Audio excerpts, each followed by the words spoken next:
네, 제주항공 여객기 랜딩 기어 바퀴도 내려오지 않은 채 몸통으로 착륙하는 동체 착륙을 시도했죠. 활주로 끝단에 이를 때까지 속도를 줄이지 못하면서 외박에 부딪혔고요. 순식간에 불길에 휩싸였습니다. 이번 사고를 둘러싼 의문점들 김자민 기자와 정리해 보도록 하겠습니다. 안녕하세요. 네, 안녕하세요. 네, 김 기자는 지난 2013년 미국 샌프란시스코 공항에서 발생한 아시아나 항공기 착륙 사고 현장을 취재했었던 걸로 알고 있습니다.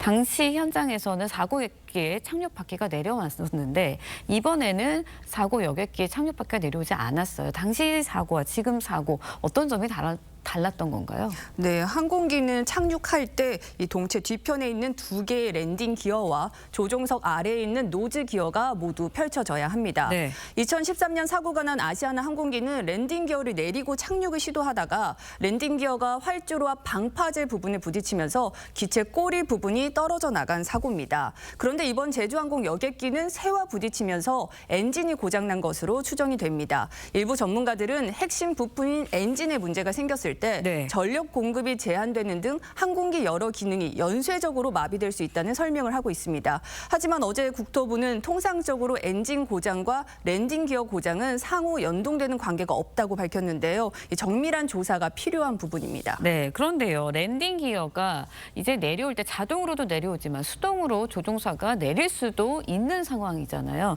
그렇다 보니까 왜 수동으로 랜딩 기어를 내리지 않았는지 그 외에 브레이크 장치들도 있는데 2단계, 3단계 장치들은 왜 작동이 안 됐는지 이 점도 궁금해요. 네, 맞습니다.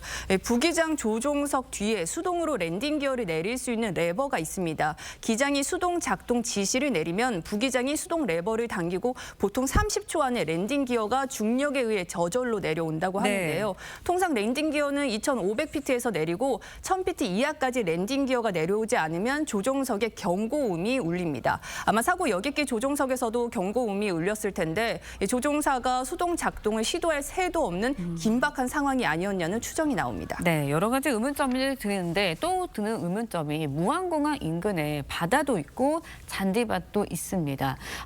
허드스강의 기적이라는 그런 영화도 있었잖아요. 그때는 이제 항공기가 착륙을 못하다 보니까 허드슨 강에 착륙을 하면서 승객들이 살렸는데 왜 딱딱한 활주로를 동체 착륙을 시도했는지 이 부분도 의문인데 여기에는 어떤 상황인 거였던가요? 네, 말씀하신 대로 일각에서는 영화의 한 장면처럼 해상 착륙을 시도하는 게 낫지 않았겠냐는 지적이 나오는데 전문가들은 해상 착륙이 더 어렵고 위험할 수 있다고 얘기합니다. 이 바다 위는 일반인 예상과 달리 추락 시 돌덩이에 부딪히는 것 같은 충격을 받고요. 이 때문에 항공기 동체가 심각한 손상을 입고 빠르게 침수될 수 있는 만큼 대피 시간도 제한적입니다. 생존자를 구하는 것 역시 더 어렵습니다.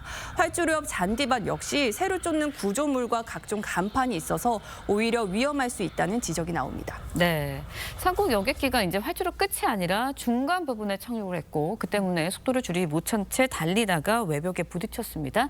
착륙 후에 속도를 줄이지 못했던 건 왜 그런 건가요? 네, 항공기는 크게 랜딩 기어, 스피드 브레이크, 엔진 역추진 이렇게 세 가지 브레이크가 있습니다. 스피드 브레이크는 날개 일부분이 접혀서 세워지는 과정에서 공기 저항을 만들어 감속 역할을 하는 건데 착륙 바퀴가 땅에 닿으면 자동으로 활성화됩니다. 보통 비행기를 타시면 한번 보셨을 텐데요. 이 사고 여객기는 랜딩 기어가 안 내려왔기 때문에 조종사가 스피드 브레이크를 수동으로 작동시켰어야 하는데 그 과정이 있었는지 조사가 필요하고요. 네. 엔진 역추진은 엔진이 새와 부딪혀 고장난 상태였기 때문에 엔진 역추진이 가능하지 않았을 수 있다는 게 전문가들의 견해입니다. 또한 사고 비행기가 활주로 중간이 아닌 끝부분부터 동체 착륙을 시도했더라면 속도를 더 줄일 수 있었을 거란 분석도 나옵니다. 이 동체가 지면과 더 오래 마찰할 수 있기 때문인데요.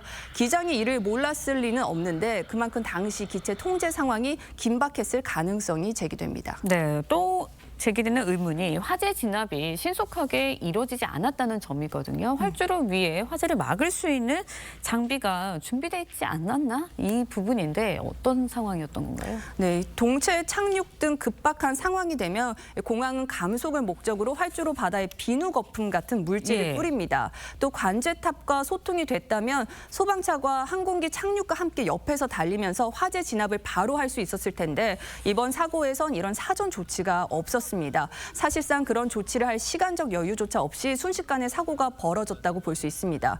2013년 사고가 난 아시아나 항공기는 활주로에 미끄러지며 불이 나긴 했지만 이번 사고 여객기와 같은 큰 폭발이 없었고 화재 3분 만에 소방차가 도착해 진화에 나서면서 사상자를 줄일 수 있었습니다. 네, 사고 원인에 대한 철저하고 차분한 조사가 이루어져야 되지 않을까라는 생각입니다. 김자민 기자 이야기 잘 들어봤습니다. 오늘 고맙습니다.